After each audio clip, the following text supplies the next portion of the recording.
m2y1 plus m1 plus m2 और x1 के जगह पर रखेंगे -2 और 8 में से 6। हेलो दोस्तों, कैसे हैं प्यारे? चलिए आशा करता हूं कि अच्छे होंगे। ठीक है, क्वेश्चन नंबर 4 लेकर के आए हैं पर्सनॉलिटी 7.2। इसके पहले वाले वीडियो में 3 तक क्वेश्चन करवा चुके हैं। चौथा क्वेश्चन लेकर के आए हैं। चौथा क्वेश्चन आपसे कह रहा है कि बिंदुओं -3, 10 और 6, -8 को जोड़ने वाले रेखाखंड को बिंदु -1, 6 किस अनुपात में विभाजित करता है। और ये भी बता दूं, ये NCERT बुक है क्लास 10th वाली, ठीक ना। NCERT book class 10th, okay. तो क्वेश्चन कुछ कह रहा है तो समझे होंगे। इसके पहले वाले वीडियो को अगर देखे होंगे तो चलिए कोई दिक्कत नहीं है, नहीं देखे होंगे तो बिंदु इतना और इतना को जोड़ने वाली एक बिंदु यहाँ ले रहे हैं A और एक बिंदु ले रहे हैं यहाँ B। इसका नियामक ले रहे हैं -3 और 10 और इसका ले रहे हैं 6 और -8।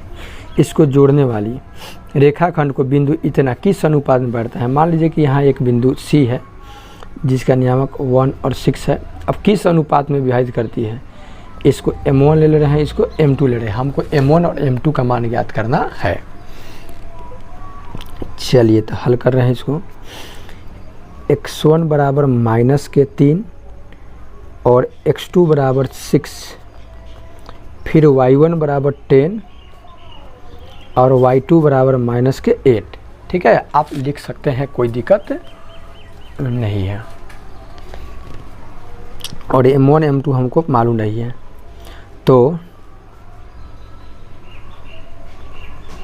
बिंदु C का नियामक, बिंदु C का नियामक निकालना होगा। मतलब वही सूत्र लिखेंगे हम, विभाजन सूत्र वाला ही सूत्र हम लिखेंगे, ठीक ना। क्या है तो m1 x2 plus m2 x1 अब बटा m1 प्लस m2 होता है, ठीक ना। उसके बाद फिर m1 y2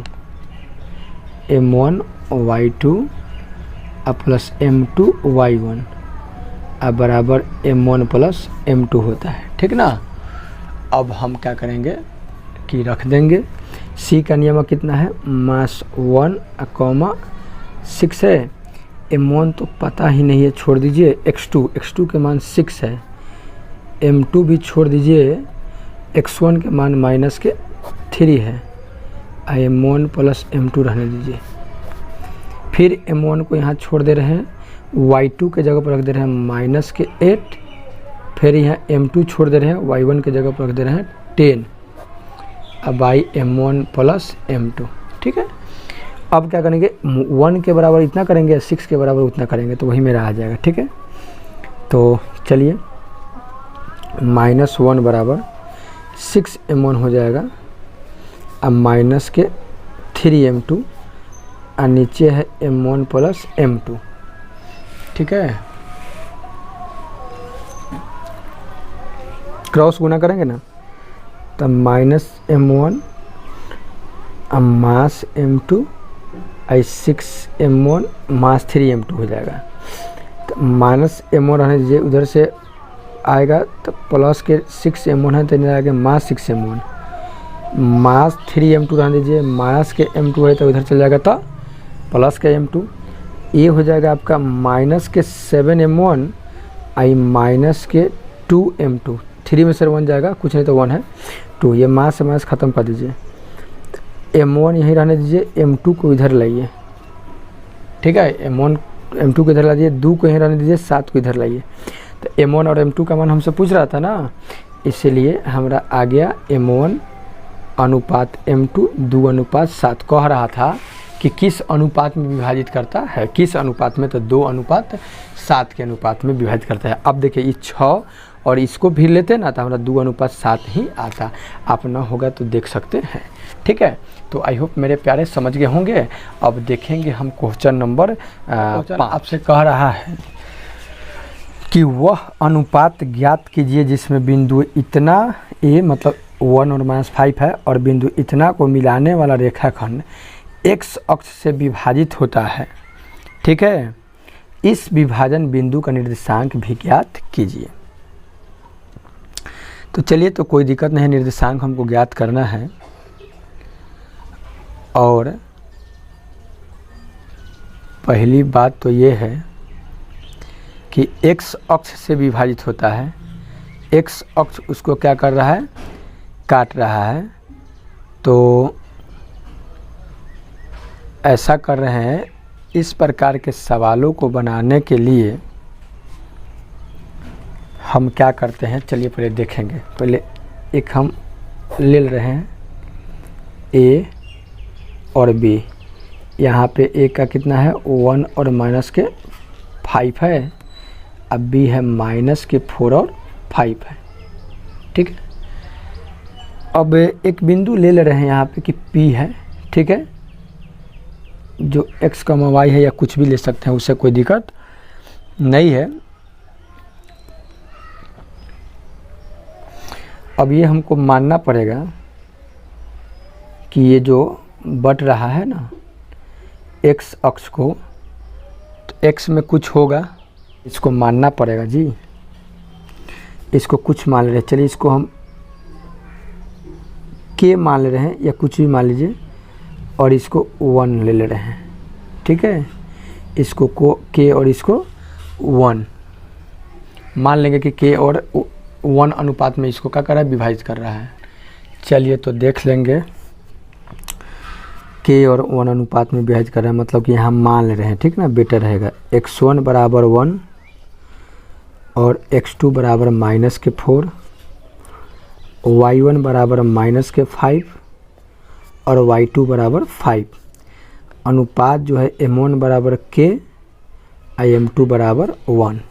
अब विभाजन सूत्र यानी P वाला बिंदु के लिए हम लगाएंगे तो हो जाएगा m1 x2 plus m2 x1 बटा m1 प्लस m2, फिर m1 y2 plus m2 y1 अब बटा m1 प्लस m2 हो जाएगा। ठीक है,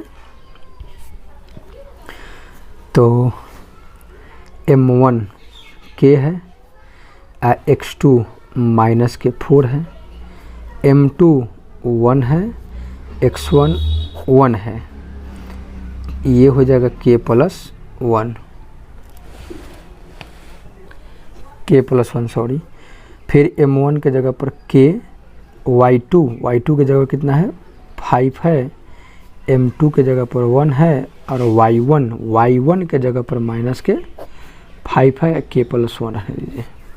ठीक है, तो ये x बराबर है, ये y बराबर है, x बराबर इसको ले रहे हैं तो -4 प्लस 1 k प्लस 1 और y बराबर हो जाएगा 5 के -5 k प्लस 1। अब देखिए कह रहा है कि x अक्ष क्या कर रहा है, x अक्ष से विभाजित कर देता है। x अक्ष से तो x में कुछ होगा, y में 0 होगा, y बराबर क्या हो जाएगा 0। x में कुछ होगा लेकिन y बराबर हो जाएगा आपका 0। तो हम कर दे रहे हैं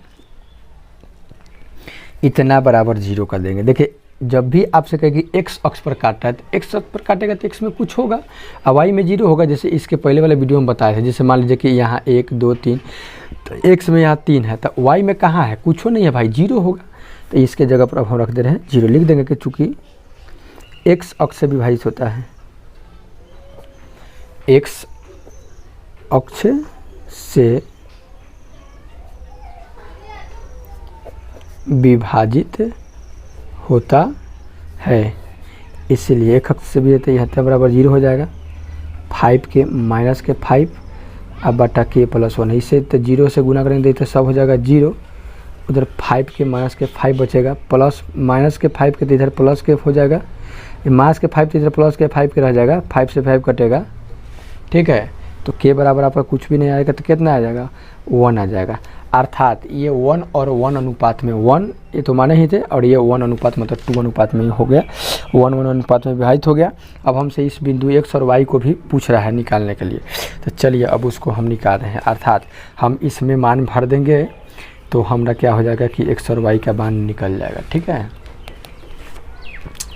तो यहाँ x बराबर है आपका -4 के +1 और k +1 है। तो -4 के जगह पर 1 रख दे रहे हैं, ये 1 + 1। ठीक है, तो कितना हो जाएगा जी, -4 + 1/2 यानी -3/2 आ गया। और y बराबर फिर रख देंगे हम, तथा y बराबर है 5k - 5/k + 1 है। तो इसमें रख देंगे तो 5 × 1 - के 5 अब 5 + 1, तो ये 5 - 5/6 यानी 0/6 यानी हो जाएगा आपका 0 हो जाएगा। तो कितना आया बिंदु वो x और y वाला कितना आया, x के मान कितना है, मास के 3/2 आया, ये वाला 0 आया है। ये उसका निर्देशांक भी पूछ रहा था। तो निर्देशांक आपका pxy मास के 3/2 और आ जाएगा आपका 0। यही आपका क्या हो जाएगा कि आंसर हो जाएगा क्वेश्चन नंबर 5 का। क्वेश्चन नंबर 5 के सवाल नंबर जो 5 था इसका हो गया 1:1 में विभाजित करेगा, और बिंदु विभाजित करने वाला कौन होगा, मास 3/2 और 0 होगा। अब छठा क्वेश्चन कह रहा है कि यदि बिंदु 1, 2, 4, y, x, 6 और 3, 5 इसी क्रम में लेने पर एक समांतर चतुर्भुज के शीर्ष हो तो x और y ज्ञात करना है।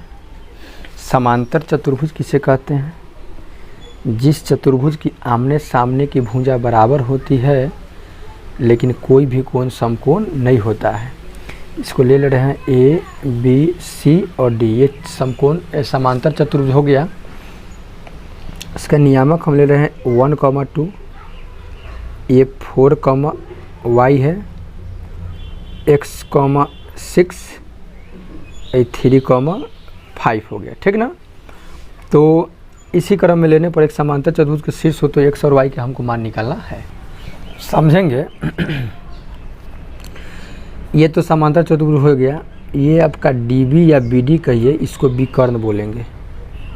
इसको क्या करेंगे, विकर्ण। और एक बात आपको ध्यान रखना है कि जो विकर्ण जो होता है ना, समांतर चतुर्भुज का विकर्ण एक दूसरे को समद्विभाजित करता है। समद्विभाजित मतलब 2 बराबर भागों में। जैसे ये वाला इसको काटा है इस बिंदु पर, तो इधर DB यहाँ पे कोई O ले रहे हैं अगर, तो OD और OB बराबर होगा।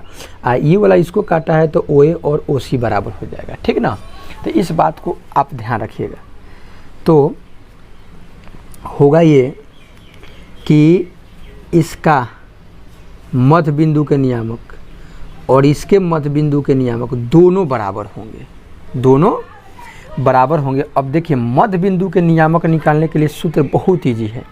जैसे ये हम रेखा ले लें अगर AB, थोड़ा देर मान लीजिएगा, और इसका अगर बीच वाला हमको C का निकालना होगा। अगर इसका x1 y1 हो और x2 y2 हो, तो इसका जब हम निकालते हैं ना तो x1 + x2/2 करते हैं। ठीक है, और y1 + y2/2 कर देते हैं। इस तरह से हम निकालते हैं। ओके, तो इसमें O का निर्देशांक अगर विकर्ण BD लेकर के चलेंगे तो हो जाएगा हमारा, लिख देंगे यहाँ पे विकर्ण BD का मध्य बिंदु। ठीक ना, विकर्ण BD का मध्य बिंदु का निर्देशांक अब बराबर हो जाएगा आपका विकर्ण AC के मध्य बिंदु का निर्देशांक। ये क्या होगा, बराबर हो जाएगा। तो BD के मध्य बिंदु निकालेंगे तो 3, 4/2, 3, 4/2 और 5, y/2 बराबर होगा इसके मध्य बिंदु का 1 + x/2, 2 प्लस 6/2 बराबर हो जाएगा। ठीक है, ये 7/2 होगा, 5 प्लस y/2 को रहने दीजिए, ये 1 प्लस x/2 को रहने दीजिए, ये 6 2 8/2 हो जाएगा। अब ये बराबर होगा इसके और ये बराबर होगा इसके, तो कर दे रहे हैं बराबर हम। 7/2 इक्वल हो जाएगा 1 प्लस x/2 और 5 प्लस y/2 बराबर हो जाएगा 8/2, या 4 भी लिख सकते थे, कोई दिक्कत नहीं है। ये 2 से 2 खत्म, 2 से 2 खत्म, इसका ये बचेगा 7 बराबर 1 प्लस x। ठीक है, तो 7 ये प्लस के 1 तो इधर आ जाएगा, तो मास 1, इसीलिए आपका x बराबर 7 में सर एक गया था 6, हमको x का मान आ गया, और इसे चलेंगे तो y का मान आ जाएगा। तो यह है 5 प्लस y बाई बराबर 8, तो y बराबर 8 प्लस के 5 तो इधर जाएगा, तो मास के 5 3। अतः अभीष्ट मान जो आया यानी x y के मान जो पूछ रहा था वो आ गया हमारा, x बराबर आ गया 6 और y बराबर आ गया 3। यही मेरा क्या हो गया, आंसर हो गया। ठीक है, तो आई होप मेरे प्यारे 6 क्वेश्चन भी समझ गए होंगे। अब देखेंगे हम क्वेश्चन नंबर 7। अगला क्वेश्चन 7 जो है वो कह रहा है हमसे कि बिंदु ए के निर्देशांक ज्ञात कीजिए जहां ए बी एक वृत्त का व्यास है जिसका केंद्र इतना है तथा बी का निर्देशांक इतना है। ठीक है, सबसे पहले हम एक वृत्त बना लेंगे। ये मान लीजिए कि एक वृत्त हो गया, इसका केंद्र यहाँ हो गया, और व्यास क्या होता है, तो परिधि के एक छोर से दूसरी छोर को मिलाने वाली रेखा जो केंद्र से होकर गुजरे, जो केंद्र से होकर के गुजरे उसको व्यास बोलते हैं। तो बिंदु ए के निर्देशांक ज्ञात कीजिए जहाँ ए बी एक व्यास है, ए अब बी एक व्यास हो गया, और केंद्र का निर्देशांक दिया, केंद्र मान लीजिए कि ओ है, इसका निर्देशांक 2 और -3 दिया है, और बी का निर्देशांक, इसका निर्देशांक आपको दिया है कितना 1 और 4 है, हमको इसका निकालना है। सीधी सी बात है, याद रखिएगा। वृत्त का ये जो केंद्र है ना, केंद्र से लेकर के परिधि की एक छोर को मिलाने वाली रेखा त्रिज्या कहलाती है, और सभी त्रिज्या बराबर होती है, अर्थात ये व्यास जो होगा ना इसका आधा होगा, ये आधा फिर ये आधा होगा। ठीक है, तो वही विभाजन सूत्र वाला जो हम फार्मूला लगाएंगे, समान भागों में बांटेगा तो जोड़ करके आधा कर देंगे। इसका हमको पता नहीं है, तो चलिए x और y हम मान ले रहे हैं। ठीक है, a का मालूम नहीं था हमको, तो x y हम इसको क्या कर रहे हैं, मान ले रहे हैं। ठीक है, b का तो पता है हमको कितना है 1,4 है, और c का कितना है o यानी केंद्र है, मान लीजिए कि 2 और 3 है। ठीक है, तो o का निर्देशांक, o का निर्देशांक बराबर हो जाएगा ये x अब प्लस 1 अब बाई 2, पहल का बाई 2, दूसर का बाई 2, y प्लस 4/2। ओ का निर्देशांक कितना है 2 है और माइनस के 3 है, रख दिए। x प्लस 1/2 और y प्लस 4/2 है ना। अब देखेंगे हम लोग, अब देखेंगे इसको, ये इसका पहला और इसका पहला बराबर, इसको पहला और उसका पहला बराबर, यानी 2 बराबर हो जाएगा x प्लस 1/2, तो 2 से 2 में गुना करेंगे तो हो गया 4। ठीक है, इधर x प्लस 1 है। अब आप क्या कर सकते हैं, x 1 को इधर भेजिएगा, इधर आ जाएगा, तो इसीलिए x बराबर हो जाएगा 4 में सर 1 जाएगा तो 3 हो जाएगा, आ गया। तथा अब क्या करेंगे, फिर इसको बराबर करेंगे हम 3 के, तो -3 बराबर हो जाएगा y प्लस 4/2, क्रॉस गुना करेंगे तो हो जाएगा 3 दूनी की 6 और y प्लस 4, 6 प्लस के 4 देने गया था -4, तो ये हो जाएगा माइनस के 10 y, इसीलिए y बराबर माइनस के 10 आ गया ना। अब हमको क्या पूछ रहा था, a का निर्देशांक, तो a का निर्देशांक x y माने थे, तो x का मान आया कितना 3 और y का मान कितना आया मास के 10, तो a का निर्देशांक ये हो जाएगा प्लस के 3 और माइनस के 10, यही मेरा क्या हो जाएगा आंसर हो जाएगा। ओके, तो क्वेश्चन नंबर 7 भी आई होप मेरे प्यारे समझ गए होंगे। तो क्वेश्चन नंबर 8 की ओर हम अब बढ़ रहे हैं। क्या इस चैप्टर को आज ख़त्म कर देना है ना। नंबर 8 आपको दिखाई दे रहा होगा कि यदि a और b क्रमशः -2, और 2, -4 हो तो बिंदु P के निर्देशांक ज्ञात कीजिए ताकि AP बराबर 3/7 AB का 3/7 AP हो तो P हो और P जो रेखाखंड हो ABA पर स्थित हो। ठीक है, चलिए कोई दिक्कत नहीं है। हम पहले क्या कर रहे हैं कि AB एक रेखाखंड बना रहे हैं, ये A और ये B, ठीक ना। AB एक रेखाखंड हो गया जी। इसका निर्देशांक आप लिख दीजिए -2, लिख दीजिए। 2, -4 है तो लिख दीजिए। इसी पर एगो बिंदु P कहीं है, मान लीजिए कि यही P है और एक निर्देशांक कुछ नहीं पाता, हम तो 100 ही मान ले रहे हैं। और 3/7 है, 3/7 है। तो ज़रा सोचिए, यहाँ से ज़रा सा तनका सा निकल इधर कर दें, इधर 7 को इधर भेज दें, यहाँ पे समझती है 7 AP बराबर 3 AB बचेगा ना। तो AP बटा AB बराबर 3/7 हो जाएगा, 3/7। तो AP हो जाएगा ये 3, AB यहाँ से लेके यहाँ ले 7 होगा, तो हॉई हो गया 3, तो ये कितना होगा 4 हो जाएगा। समझ रहे बात को। देखिए AP 3 हुआ, A से लेके P 3, A से लेके यहाँ तक ले 7, तो जब हॉई 3 हुआ तो ये 4 नहीं होगा, तब ना 3 4 7 हो जाएगा। तो अब तो झंझट खत्म हो गया। अब हमको क्या कह रहा है निकालने के लिए, P का निर्देशांक निकालने के लिए कह रहा है। बहुत सुंदर से अब निकल जाएगा हमारा, आधा काम उस चित्रे पर फाइनल हो गया। A वाला जो है ना, इसको x1 इसको x2 मान ले रहे हैं, सॉरी x1 बराबर -2 और y1 बराबर भी -2 होगा। x2 बराबर आपका हो जाएगा 2 और y2 बराबर हो जाएगा -4।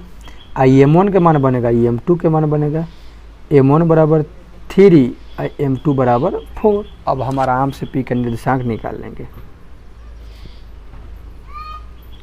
P का निर्देशांक जो xy हम माने हैं, तो ये क्या होगा m1 x2 plus m2 x1 अब बाई m1 प्लस m2, फिर m1 y2 plus m2 y1 plus m1 plus m2। चलिए जी आगे बढ़ रहे हैं। m1 के जगह पर रखेंगे 3, x2 के जगह पर रखेंगे 2, m2 के जगह पर रखेंगे 4, x1 के जगह पर रखेंगे -2 और m1 प्लस m2 मतलब 3 और प्लस 4 हो जाएगा। अब फिर m1 के जगह पर रखेंगे 3 और y2 के जगह पर रखेंगे -4 प्लस m2 के जगह पर रखेंगे 4 और y1 के जगह पर रखेंगे -2 और नीचे 3 + 4 है तो 3 + 4 रहने दीजिए। अब क्या कीजिएगा, ये कीजिएगा तो 3 दूनी की 6 और मास 4 दूनी की 8 नीचे हो जाएगा 7। ये मास के चरती है 12 और मास के 4 दूनी 8 नीचे है 7। 8 में से 6 जाएगा तो मास के 2/7 और मास के 12 8 20 तो मास के 20/7। यही हमारा क्या आ जाएगा, पी का निर्देशांक आ जाएगा। ठीक ना, माइनस के 2/7 और माइनस के 20/7। तो 8 भी मेरा हो गया क्लियर। अब हम देखेंगे क्वेश्चन नंबर 9। क्वेश्चन नंबर 9, बिंदुओं ए मास 2 और 2 दिया है और बी 2 8 को जोड़ने वाले रेखाखंड ए बी है को 4 बराबर भागों में विभाजित करने वाले बिंदुओं के निर्देशांक ज्ञात कीजिए। 4 बराबर भागों में बराबर बराबर कर रहे थे, झंझटे नहीं है बराबर वाला में। पहले इसको एक सरल रेखा खींच दे रहे हैं हम, ए और ये हो गया बी। और 4 बराबर भागों में 1 2 3 4 ये ले रहे हैं पी, ये ले रहे हैं क्यू और ये ले रहे हैं आर। 3 गो बिंदु आकर के इसको 4 बराबर भागों में बांट रहा है। इसका निर्देशांक 2 - 2 दिया है और इसका 2,8 दिया है। ठीक है, तो सबसे पहले मेरे भाई जो Q बिंदु जो होगा इस दोनों के बीच में होगा। तो अभी हम बताए हैं कि एकदम मतलब कि समान भागों में बांटे तब बीच यानी बीच का निर्देशांक, तो इस दोनों को ऐड करके भाग दे देते आ जाता है। तो पहले हम सबसे पहले Q का निर्देशांक निकालते हैं, ठीक ना। हल यहाँ लिख सकते हैं, माना कि यहाँ माना कि क्या इस चीज़ को यहाँ पे लिख सकते हैं जो दिया है इसे, तो वहाँ हम दर्शाइए दिए ना। तब बिंदु Q का निर्देशांक हम निकाल रहे हैं। बिंदु Q का निर्देशांक जानते हैं क्या हो जाएगा, इसका पहला प्लस इसका पहला बाई 2, मतलब x1 + x2 / 2 अगर मान लेंगे तो, फिर इसका दूसरा और उसका दूसरा बाई 2। तो -2 + 2 तो 0 हो जाएगा, 0/2। ये हो जाएगा 10/2, ये कटेगा तो 0 ऊपर नीचे अंक तो 0, ये 2 × 5 = 10 आ गया Q का। तो मेरा मामला फाइनल हो गया, इसका 0 और 5 आ गया। अब हम इसका भी बीच वाला है तो आराम से निकालेंगे, इसको और इसको जोड़ करके, फिर इसको और इसको जोड़ के 2 से भाग देकर। ठीक, अब इसी तरह से हम निकाल लेंगे बिंदु P का निर्देशांक। तो P का निर्देशांक निकालने के लिए क्या करेंगे, -2 + 0 / 2 करेंगे, फिर 2 + 5 / 2 करेंगे। तो ये -2 में 0 जोड़ेंगे तो -2 ही होगा, -2/2, ये हो जाएगा 7/2। तो ये कटेगा -1 मरतब में, ये 7/2 आपका रह जाएगा। ओके, उसी तरह से अब R का भी निकाल लेंगे हम आराम से। बिंदु R का निर्देशांक बराबर, तो R का निकालेंगे तो इसको और इसको जोड़ेंगे नहीं जी, तो 0 + 2/2 करेंगे और 5 + 8/2 करेंगे। तो ये हो जाएगा, 0 में 2 जुड़ेगा तो 2 ही आएगा, 2/2। आइए 8 × 5 हो जाएगा 13, 13/2। एक काटिएगा तो 1 मरतब में कटेगा जी, और ये आपका तो कटेगा ही नहीं, 13/7 ही रह जाएगा। यही अज्ञात 3 गो बिंदु आ गया जो कि समान भागों में विभाजित कर रहा है। ठीक है, तो इसे भी समझ गए। अब एक लास्ट क्वेश्चन इस चैप्टर का बच गया, क्वेश्चन नंबर 10, उसे भी देख ले रहे हैं, उसके बाद करेंगे हम बस। उस समचतुर्भुज का क्षेत्रफल ज्ञात कीजिए जिसके शीर्ष इसी क्रम में इतना इतना इतना और इतना है। सम माने चारों भुजा बराबर हो लेकिन कोई भी कोण समकोण नहीं हो, बस इस बात को ध्यान देना है। ठीक है, थोड़ा ये बड़ा हो गया, A B C और D, और इसका ध्यान दीजिएगा, इसका विकर्ण जो होता है ना समचतुर्भुज का, ये बराबर होता है। और सबसे बड़ी बात है कि इसका हमको एरिया निकालना है। तो सबसे बड़ी बात है, एरिया निकालने के लिए हमको इसका सूत्र याद होना चाहिए। तो जानते हैं समचतुर्भुज का क्षेत्रफल का सूत्र क्या होता है, समचतुर्भुज का क्षेत्रफल बराबर 1/2 गुने विकर्णों का गुणनफल। तो विकर्ण कौन है इसका, AC है, गुना BD हो जाएगा, मतलब विकर्णों का गुणनफल AC गुना BD होगा जी, BC लिखा गया, BD हो जाएगा। ठीक है, तो अर्थात कहने का मतलब इसका जो हमको नियामक दे दिया है, क्या क्या दिया है, 3 0 4 5 -1 और 4 है, और -2 और -1 है, यही ना है। तो आराम से विकर्ण हम निकाल लेंगे। विकर्ण कैसे निकालेंगे, तो दूरी सूत्र से निकालेंगे। तो AC थोड़ा मिला दिया है, तो हल AC बराबर कैसे करेंगे, AC निकालेंगे तो इसके पहले में से इसके पहले को घटाएंगे, तो -1 में से 3 घटेगा, तो -1 - 3 के स्क्वायर, फिर 4 में से 0 घटेगा, 4 - 0 के स्क्वायर, तो माइनस के ये 4 के स्क्वायर, आई प्लस के 4 के स्क्वायर हो जाएगा। तो ये हो जाएगा 4 × 16, 4 × 16 सॉरी प्लस है। ठीक है, अब एगो 16 मतलब 2 × 16, फिर 16 16 32 चाहिए, 16 दूनी 32, 16 का निकल जाएगा, 4 इसका नहीं निकलेगा, छोड़ देंगे। ऐसे निकल गया, एगो विकर्ण निकल गया।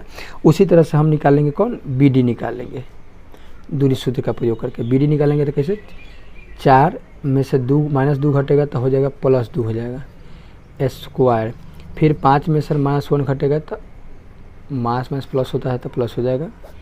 4 और 2 6 के स्क्वायर, अब 5 + 1 6 के स्क्वायर, तो 6 के स्क्वायर 36, 6 के स्क्वायर 36, एगो 36 एगो 36 दूगो 36, 36 का निकल जाएगा, इसका नहीं निकलेगा, छोड़ देंगे। आ गया।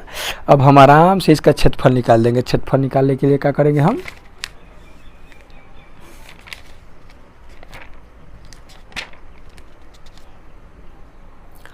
एक बट्टा 2 गुने विकर्णों का गुणनफल, सीधी सी बात है।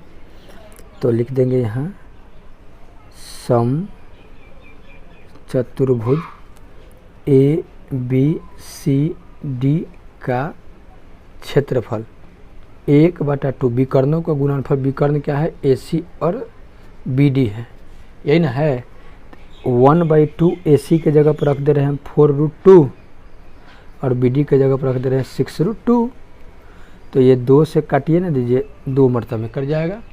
तो 2 से 2 मरतबा में कट गया रे भैया, तो बचा हमारा 2√2 आई 6√2, तो 2 छक्का 12, 12 दूनी 24। √2 में √2 से गुना कीजिएगा तो √2 में √2 से तो 2, और 2 में 6 से तो 12, 12 दूनी की 24, अर्थात इसका आ जाएगा आंसर आपका 24। अब तो यहाँ पे दिया ही नहीं है कि क्या चीज़ है, इकाई है कि क्या है, तो इसको हम ऐसा करेंगे, मात्रक में ही रखेंगे, वही इकाई वर्ग मात्रक, वर्ग मात्रक, यही हमारा आ जाएगा आंसर। और यहाँ पे ये चैप्टर हुआ समाप्त, 10 पर हो गया बस। और अगर आपको वीडियो अच्छा लगा तो वीडियो को लाइक कीजिएगा और अगले नोटिफिकेशन के लिए चैनल को सब्सक्राइब करके बेल आइकन को जरूर प्रेस कीजिएगा। ओके, तो मिलते हैं नेक्स्ट वीडियो में नेक्स्ट टॉपिक के साथ।